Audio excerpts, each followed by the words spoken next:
Hey everybody, it's Casey here at Seaguar Fly and Tackle. Today I want to show you how to tie a fly that I've been playing with for a little bit now. It's a pattern that I like to call the Cutthroat Thriller. Alright, so to tie this pattern, I've taken an RX NS156 shrimp hook. In this case I'm going to use a size 8. And to that I've slid on a Wapsi Cyclops bead, just a brass bead in fluorescent chartreuse, and that's going to be a 5/32 of an inch size there. For a little bit of extra weight, I'm going to put in some Wapsi 0.015 lead wire, and I like to do this just to kind of help lock the bead in place. Just prevents it, or gives a little bit better tie down point for the thread, and just prevents that bead from sliding back into the materials when you're casting it. 8 or 10 wraps is plenty.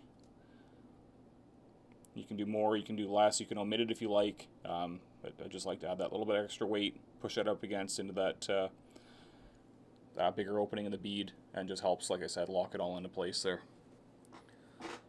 So next, I'm going to take my tying thread. In this case, it'll be a uni 6/0 in the color black.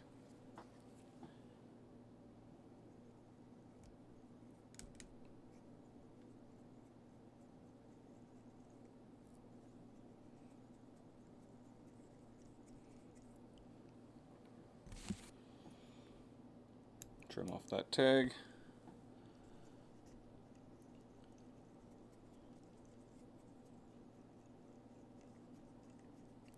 And just lay down a little bit of a thread foundation there.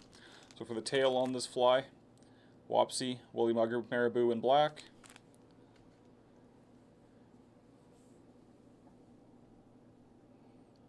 And with the shape of this hook, the way that this kind of the back end of it kind of kicks down, I'll tie it in my tail sort of just behind the hook point if my thread's hanging down, kind of right about there.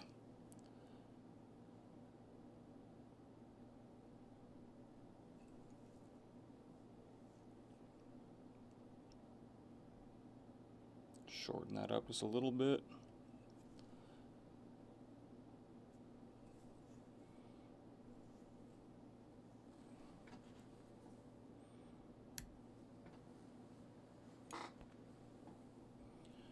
And just a few wraps just to really lock that tail into place. Alright, to grab those fish's attention, we're going to add a few strands of Hairline Crystal Flash. This is a new color, UV Midnight Black. It's pretty cool. Looks really, really awesome in the water. And for this fly, I'll grab 3 strands and end up doubling them over down each side of the tail for a total of 6 pieces. Again, you can go a little more, you can go a little less, just to suit water conditions and what you like to put into your fly, but this is how I like to make mine. And we'll trim that flush to the tail.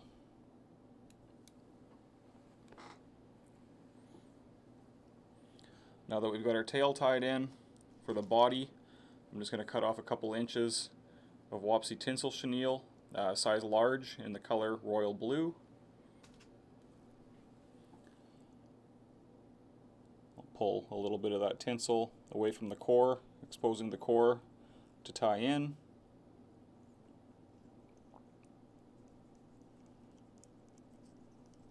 Lock that in real tight, bring the thread forward, and we'll just palmer our body.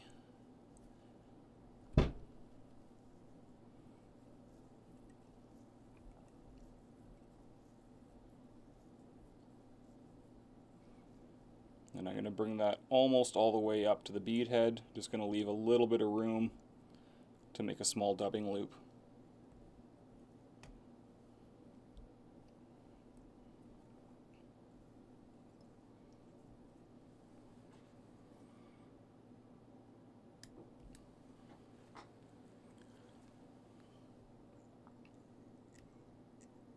Now that I've got that chenille nice and locked in,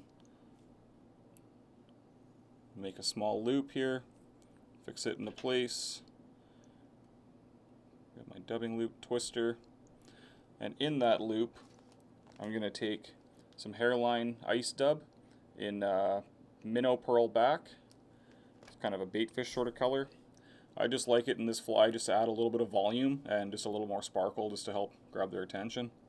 Why I'm using a dubbing loop in this instance as opposed to just twisting it on is I want that length of the material. If I just twist it on, you're not going to get as full of a fly, and you can definitely do it that way if a dubbing loop isn't your thing, but I'd really highly recommend doing it this way. I just find that it works a little bit better for this pattern.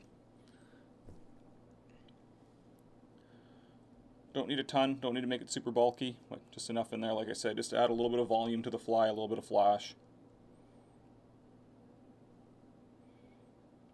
And we'll turn that into a collar.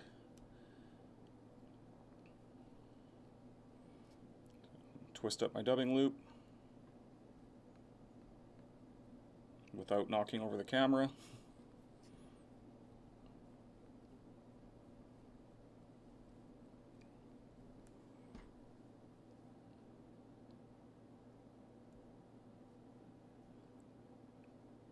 If any clumps get caught up, pick it out with a dubbing brush, or I don't have one handy on me, but I'm using a bodkin just to kind of get that length a little bit.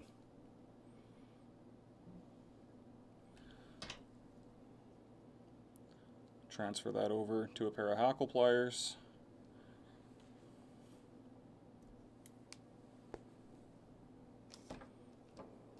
And now I'm just going to wrap this and pull the fibers back towards the tail as I'm winding this behind the bead.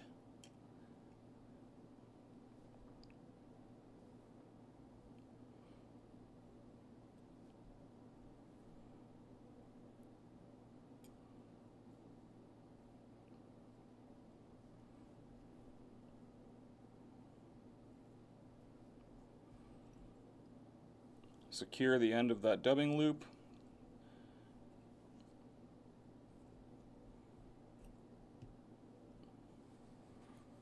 Trim off the excess.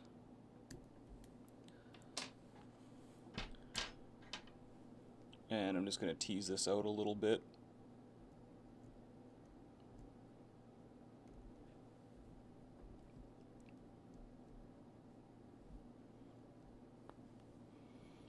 Pull those fibers back again one more time, and just a couple of tight wraps just to secure everything in behind that bead. Grab our trusty whip finish.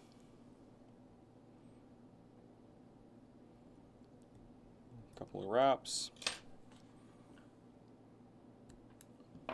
Trim off our thread, and I'm just going to give it a little dab of Loon water-based head cement just to lock everything in place.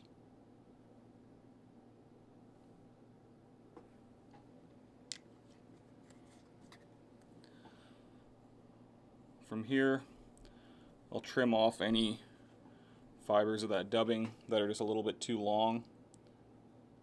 And there's a little bit more on the top than I was kind of hoping for, so I'll just thin that out a little tiny bit there.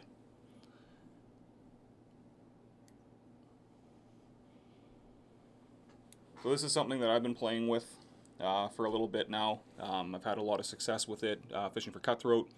Also does quite well for me coho fishing. I mean, weird, it's got a bunch of movement in it, it's got a bunch of flash, it's got the color blue, it's got the color chartreuse, something that coho like. I've also caught bull trout on it as well. Yeah, just something that I've been, like I said, it's something that I've been toying with, something that's been working for me, so I just wanted to pass it on to you.